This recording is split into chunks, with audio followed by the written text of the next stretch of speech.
Good morning, good afternoon, good evening, good night, whenever you see this video is when you're meant to see it. Today I wanted to, this is take 3 actually. I've been trying to make this video a few times today and things keep happening and I got in a really bad mood. It was raining out here. I like to do my readings or my videos out here in the sunshine, but it was raining and then it was so busy and loud inside the house. And then I finally got a little room to myself and then, or I was in the patio and then the dogs kept barking and wanting to get in and out and oh my God. So, let me get centered and I'm gonna talk to you about knowing yourself and loving yourself. Because how can you love yourself if you don't really know who you are, right? Okay.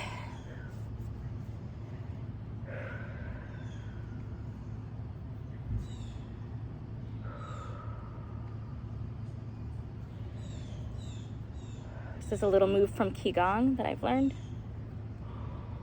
Just centering yourself. Okay. Woo! Okay, I feel like me again. So, okay. Yeah, I've been tired of like giving my love away to other people and not getting it in return or the same kind of love.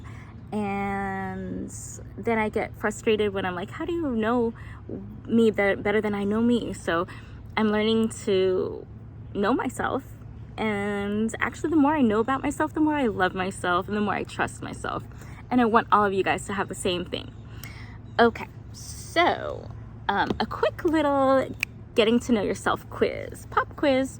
I'm gonna ask you a few questions and you can either write down the answers or just keep them in mind. Writing it down might be the best way, but anyway, do not think too long or hard about these questions. Say the first thing that pops into your mind.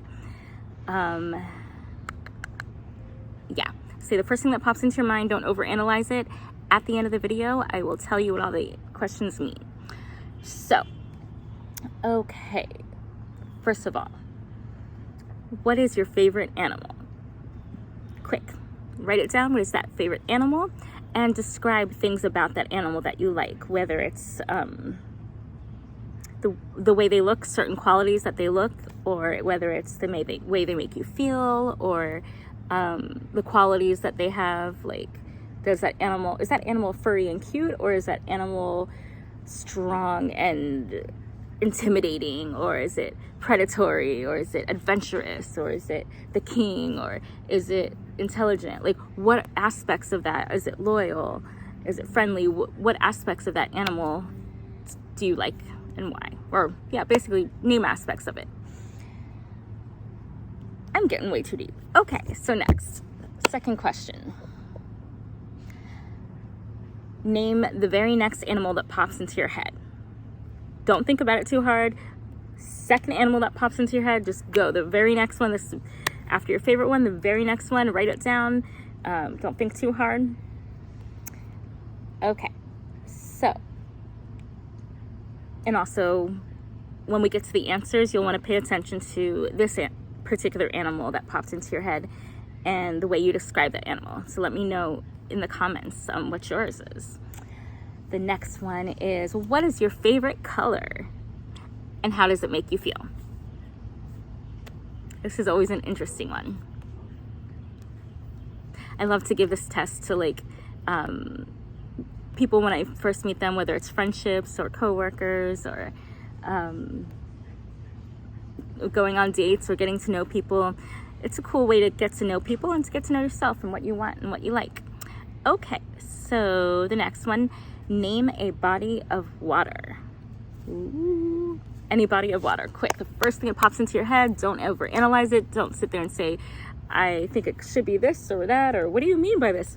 First body of water comes to your mind, whatever it means to you, write that down. And let's see. Let me double check. Yep, okay, the last one, very last one is, picture yourself in a bright white room. Bright white room. There's no windows or doors. How do you feel? Okay, So write those down or just keep them in, your forethoughts, and we'll get to that towards the end of this. Okay, so getting to know yourself.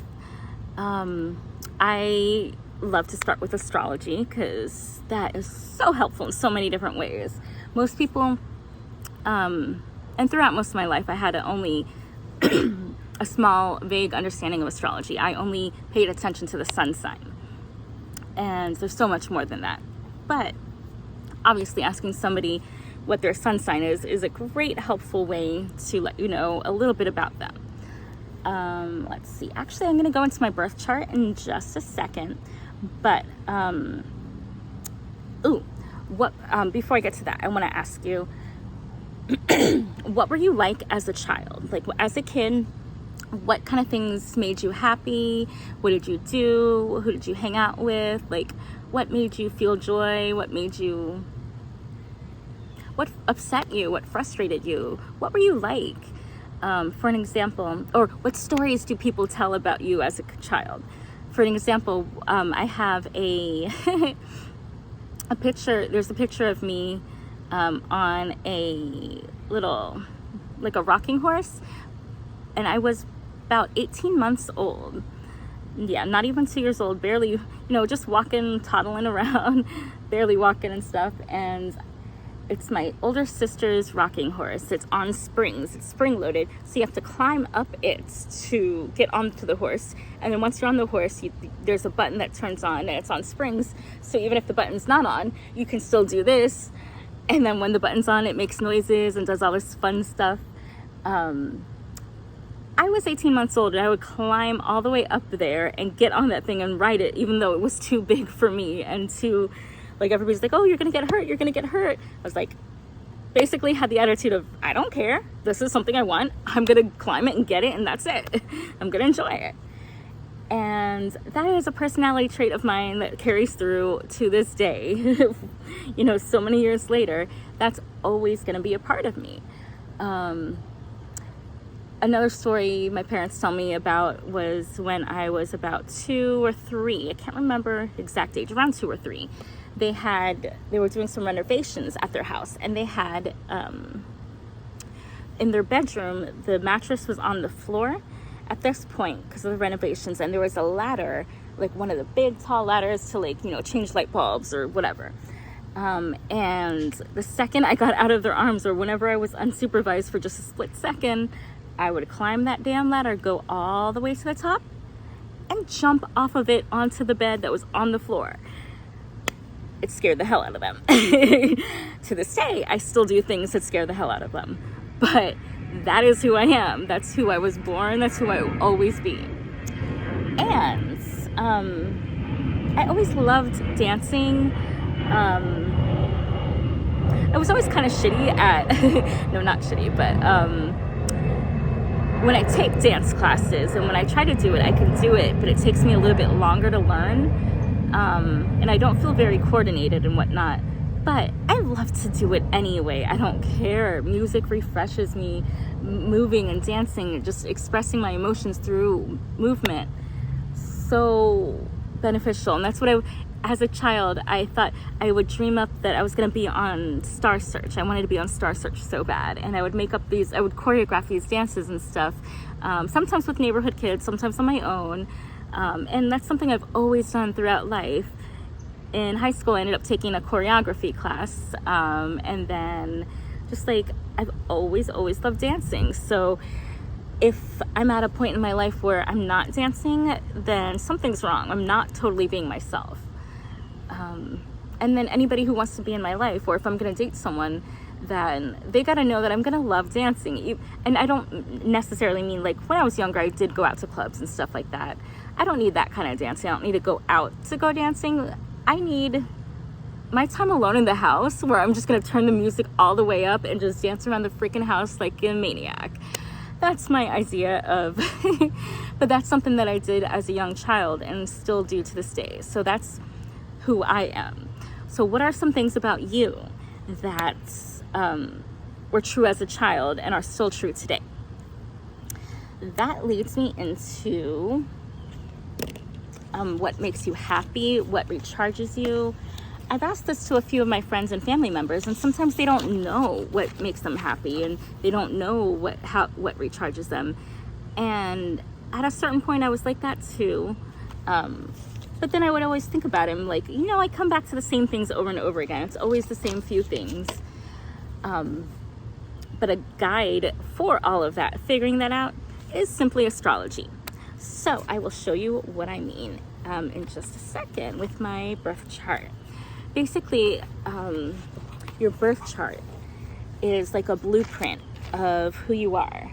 Kind of like our genes. We have our genes is our DNA, our genetic code is a certain blueprint, or more like a switchboard, like an electrical switchboard.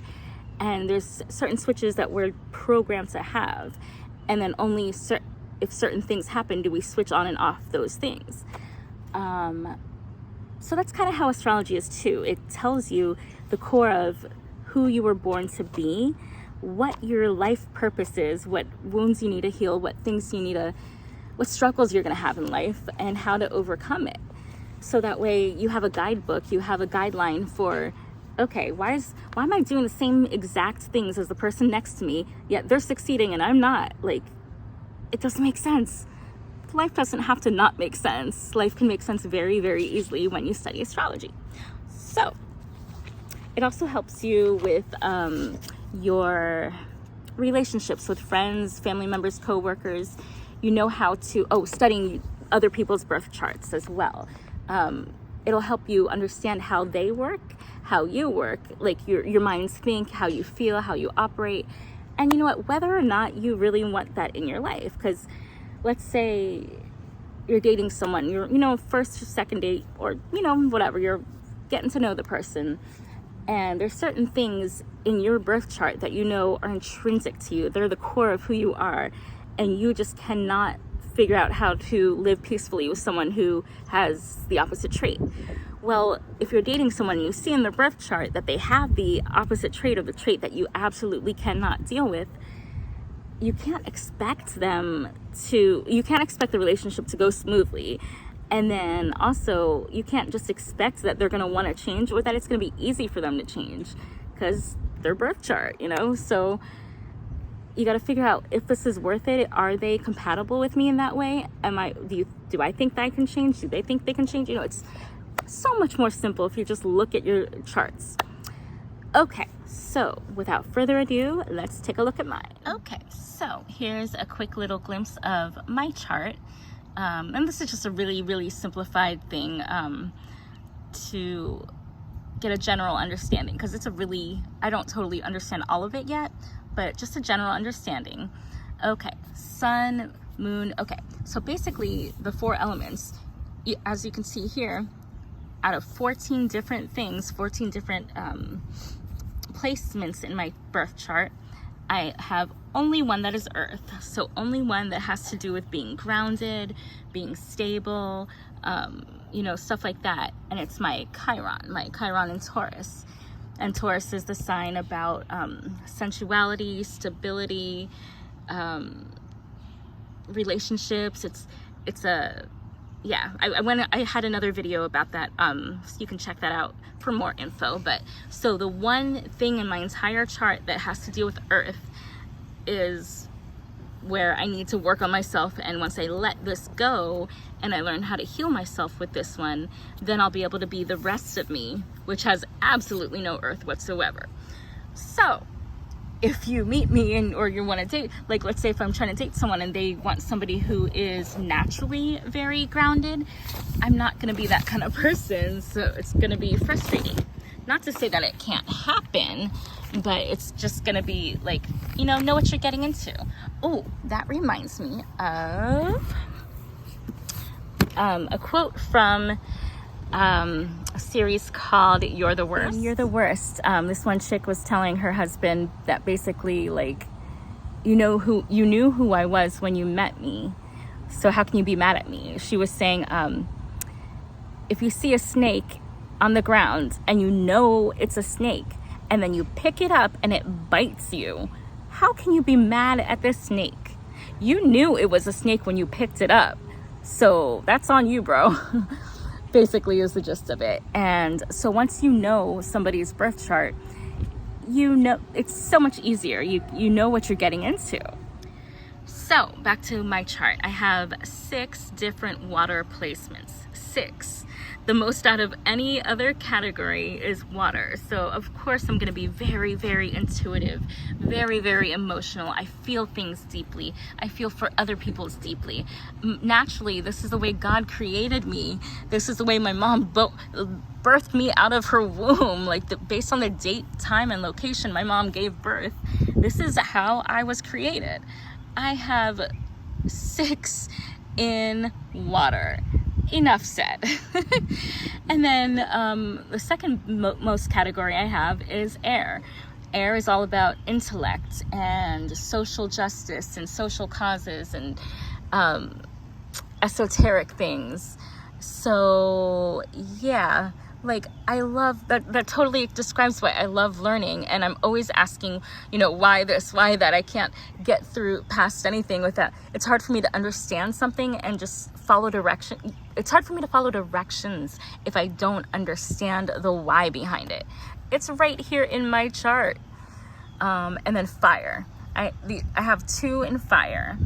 And from what I only understand right now a little bit about Uranus and Neptune, but between the 2 of those, I believe that's where it comes to generational things like rebelling against the system and breaking down walls, breaking generational curses. And it's that fire and that passion, and the fact that it both is Sagittarius. I do not have any Leo in my chart whatsoever, not even one little Leo. I am not a freaking lion. I do love animals. Oh, I love cats. There's a cat right there. Ooh. Hello, pretty kitty. You are beautiful. Thank you for gracing me with your presence as I'm talking about cats. Yeah. Leos are very passionate, but also kind of like not materialistic necessarily in a bad way, but they love the finer things in life. They love name brand things. They love, you know, all of that. I don't give a fuck. I buy my clothes at Walmart. I buy my clothes at the thrift store. I don't care about all that stuff. And it shows in my chart. There's not one Leo. If I had a lot of Leo in here, then I would be the kind of person who does want, you know, brand name everything, does want the hottest, fastest car and all that jazz. So if you don't want a person like that, then don't date someone with that in their chart. Or if you are looking for someone like that, then make sure to look out for those things in their chart, because it sure as heck is not me. But also, that's the fire is Sagittarius is the archer. That's that determination, that perseverance I was talking about. Ever since I was a kid, I've always been a trooper, my mom would call me. I've always wanted to climb the highest thing and do the highest thing. And if you tell me no, I'm going to rebel against it. That's that fire right there.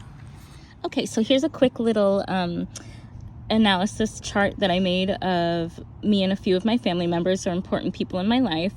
And I'll show you real quick how you can quickly see how to relate to each other, and why certain things are the same or certain ways.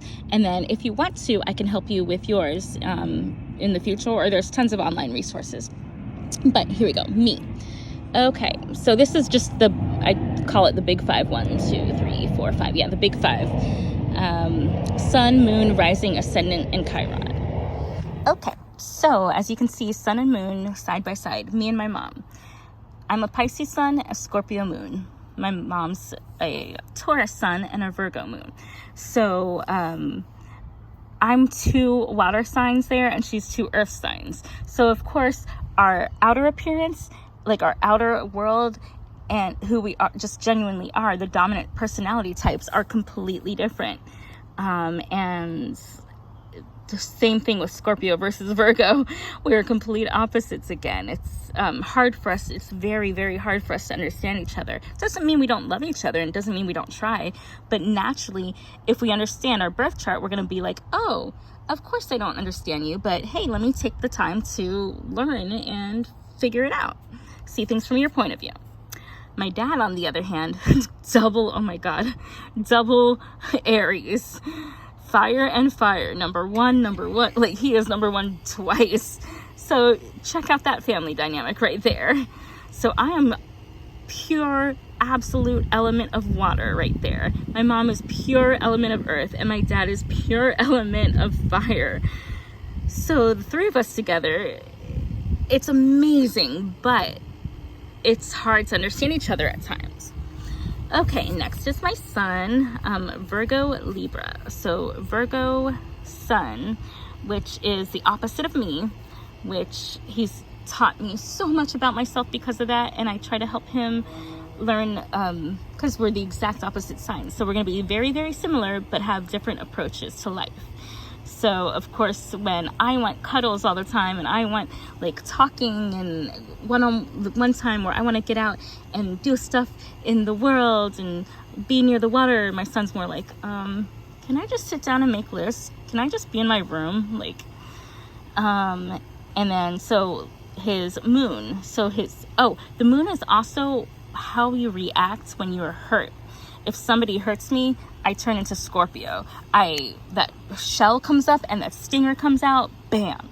When my mom feels hurt, she turns into Virgo, penny pincher, worrier, let's think logically and no emotion whatsoever. So when she feels hurt, she's not going to get emotional like me or my dad. My dad is Aries.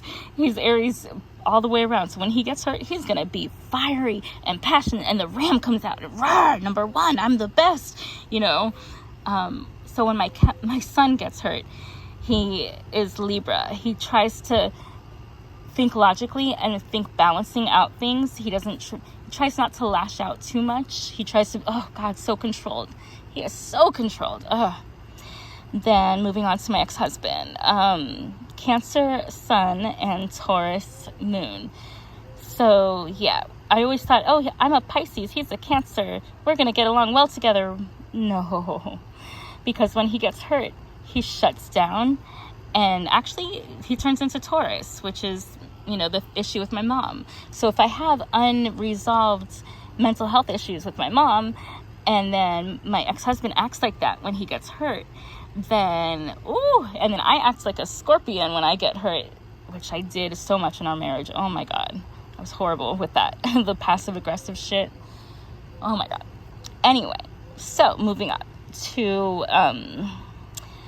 my ex-boyfriend.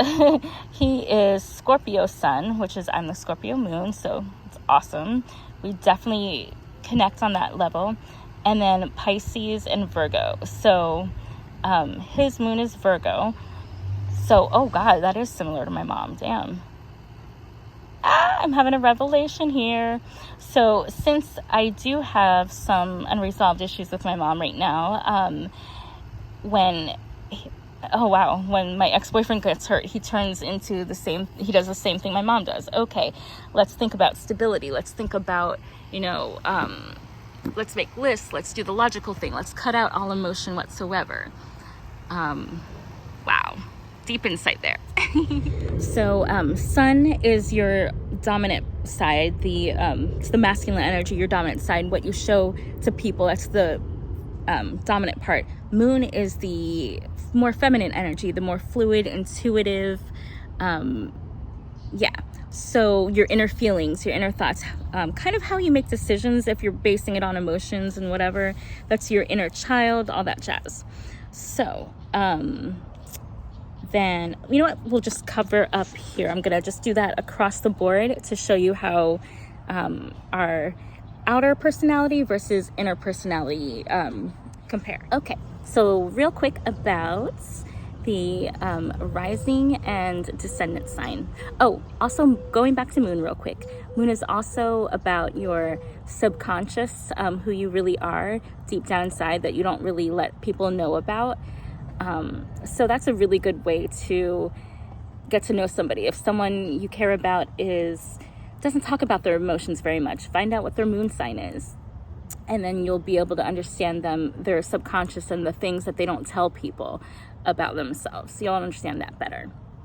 So, rising sign is more like, rising and ascendant is the same thing.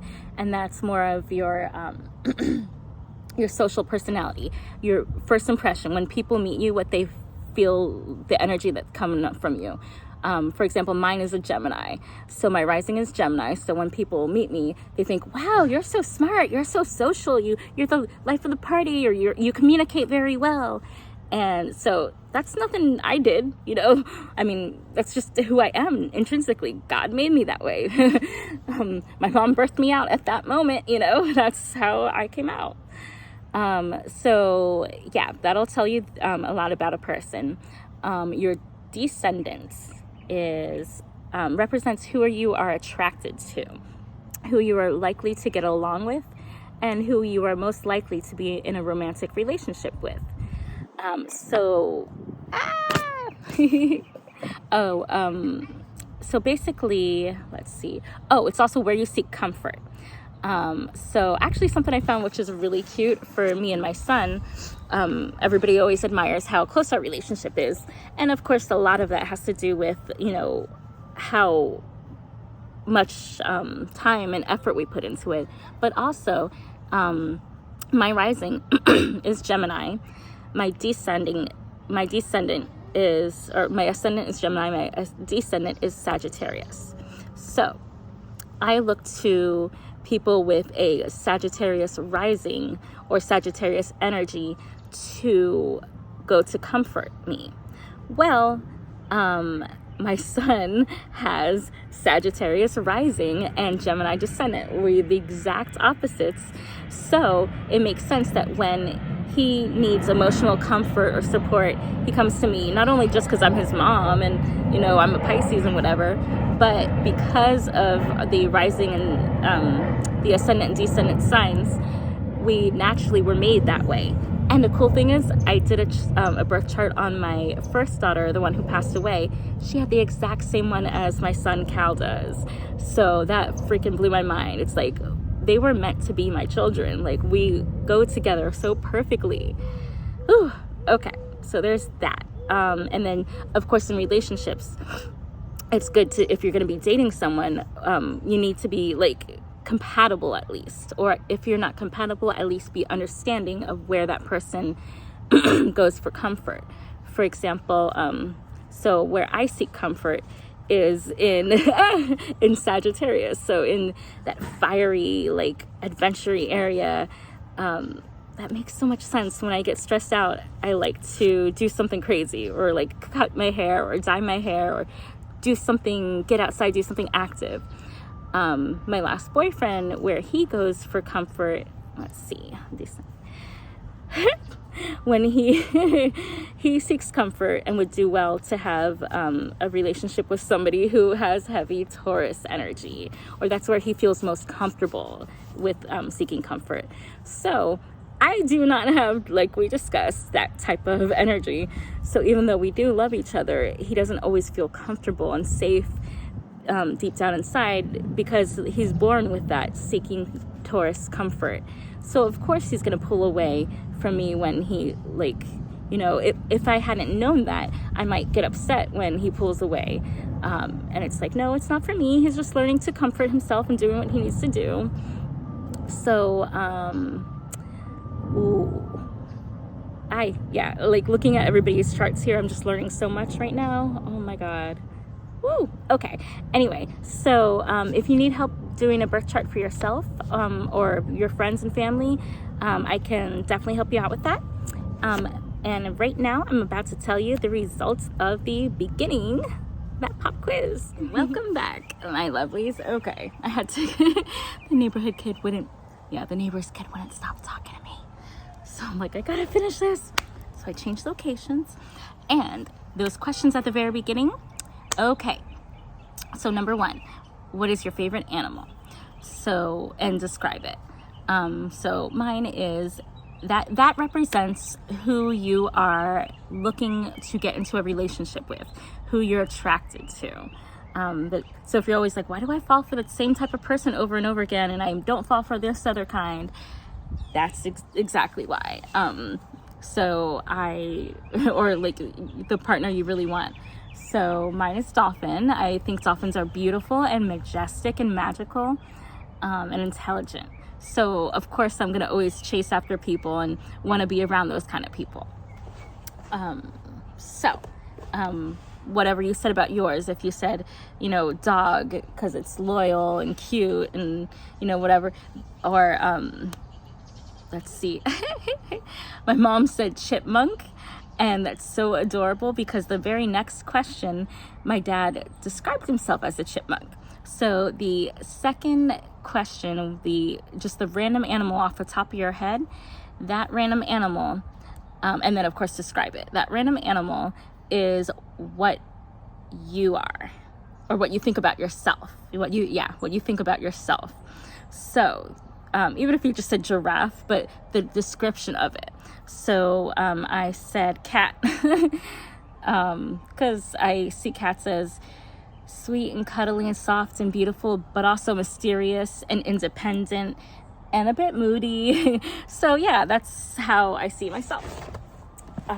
So when you're meeting somebody and they describe themselves, if they describe themselves as like this big, wonderful, I'm the lion, la la la, you know, pay attention to what the person says. Then the third question. Okay, so favorite color and how does it make you feel? Sadly, I've asked people this like on dates and stuff, and they would say brown, and then it makes them feel depressed. Huge red flag, people, huge red flag. If you make people feel depressed, I don't want to be around you. I got enough of that on my own. So yeah, mine was purple, and what was it I described it as? I think I said something about like it makes me feel calm and relaxed, but it also represents loyalty and honor. So that's how people feel around me. I hope. So the next one. Ooh, okay. The next one is name a body of water.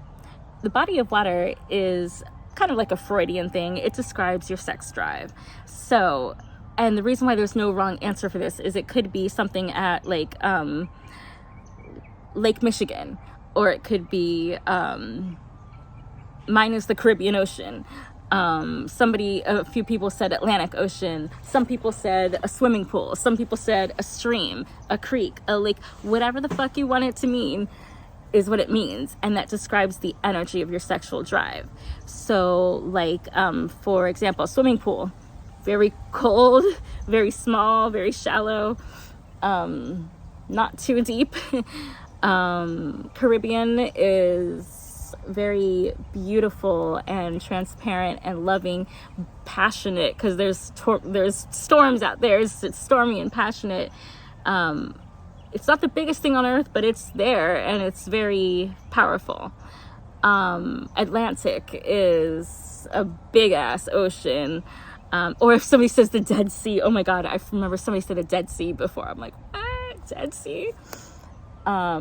It tells you a lot about their sex drive. Or like Pacific Ocean is the biggest freaking ocean there is. That tells you about their sex drive. Or, Arctic. Ooh. Or if they're just like, ew, I don't like water. I don't know. So you know a lot about a person from that. And then, the last one is imagine yourself in a bright white room. There's no windows and no doors. How do you feel? And this is how you feel about death at this very moment. If you feel, a lot of people hear that bright white room and they think that it's scary, or they can't breathe, it's claustrophobic. That means that they have they have a lot of fear in their life. They're scared of dying. Death is really something that bothers them. Mine, I said I felt peaceful, because I felt like, I don't know, I feel like that would be calming and bright white light like that. To me, it reminds me of Christ. And I'm just like, I'd be in Christ's arms, hanging out with the angels, chilling, relaxing.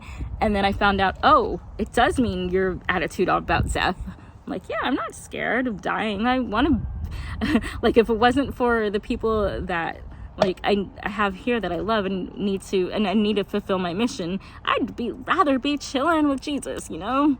So, yeah, so it helps you get to know yourself better, and then you can in turn use that to learn about the people around you. Okay, And actually, when you learn these things about yourself, you start to love yourself more, because you're like, oh, that is who I really am. Okay, I can be cool with that. And then you see somebody who's like that and you're like, I see you, I see your energy. You know, you get to start loving yourself and attracting the people who are going to love you for you. Okay, so next time I'm thinking this is going to be a multi-part series, because there's a lot to learn about getting to know yourself and learning to love yourself. Okay, bye-bye. Namaste. Mwah.